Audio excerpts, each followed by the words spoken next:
Ini bukan telur ataupun telur masin tau. Ini adalah oren. Sebelum ni kita buat kuih titisan hujan ataupun raindrop cake tu, kali ni jom kita buat perisa oren pula. Nampak cantik kan? Dah alang-alang ada bekas bulat tu, jomlah kita buat satu lagi resepi, iaitu kuih titisan oren pula.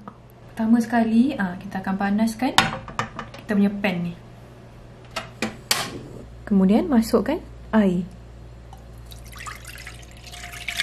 Bagi dia mendidih kejap. Sementara air tu tengah mendidih, jom kita sediakan kita punya oren ni. Eli pakai oren mandarin yang kecil ni So untuk kita bukakan oren ni, buka pula. Untuk kita kopekkan oren ni, Eli akan potongkan dia macam ni. Jangan sampai putus Okay, macam tu Sekarang ni kita nak orekkan dia. Macam tu tak tepi. Eli buat sekali lagi Lepas tu tolak je dia. Macam tu. Kenapa Eli buat macam ni? Sebab nanti kulit dia ni kita nak buat untuk resepi lain pula. Kalau katalah korang nak kopek macam biasa tu, tak apa, tak ada masalah. Cuma Eli rasa sayanglah kan, kita dah ada oren bagai. Kita akan buat satu lagi resepi, iaitu puding oren menggunakan kulit oren ni pula.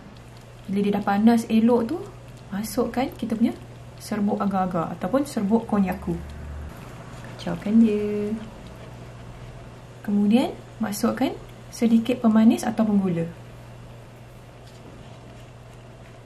Bila dah nampak dia terlarut elok macam ni, bolehlah angkat daripada api ni. Kalau katalah ada serbuk agar-agar yang macam tak teradun elok kan, apa yang Eli buat, Eli akan tapiskan dia dulu. Jatuh pula dia.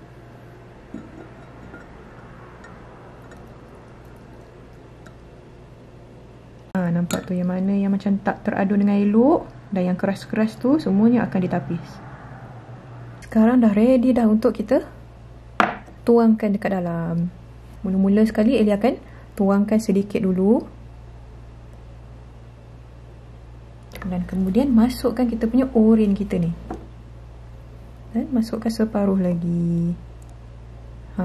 Macam cantum lah. Kemudian isikan dia sekali lagi. Lepas tu baru tutupkan dia.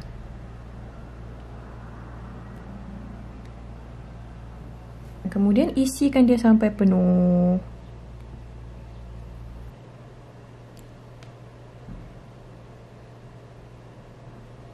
Boleh cabut dah ni.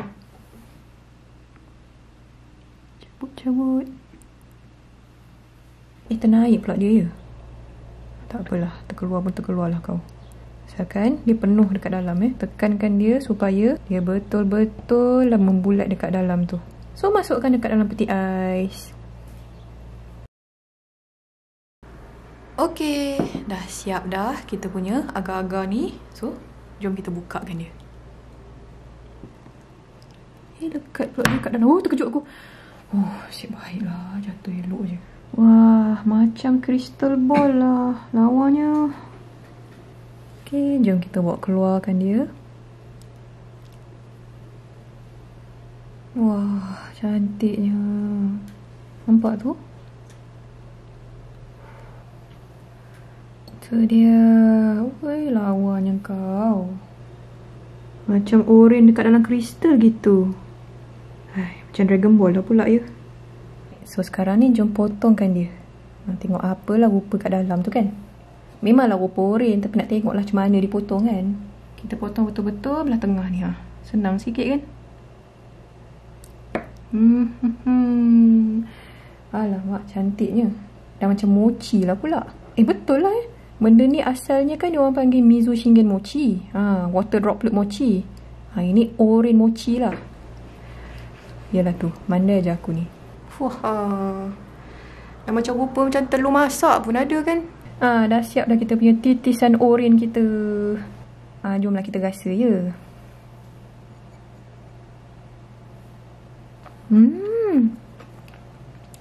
Sedap tu. Manis, masam. Lepas tu ada sejuk-sejuk daripada jelly tu. Jadi kalau katalah korang nak buat, Eli memang recommend sangat lah korang pakai bekas yang besar daripada oren korang tu. Eli perasan bila Eli buat yang kecil tu, yang bekas empat tu kan, dia punya jelly dekat belah luar tu tak tebal. Bila dia tak tebal, dia macam kurang bersinar macam tu tau. Faham tak?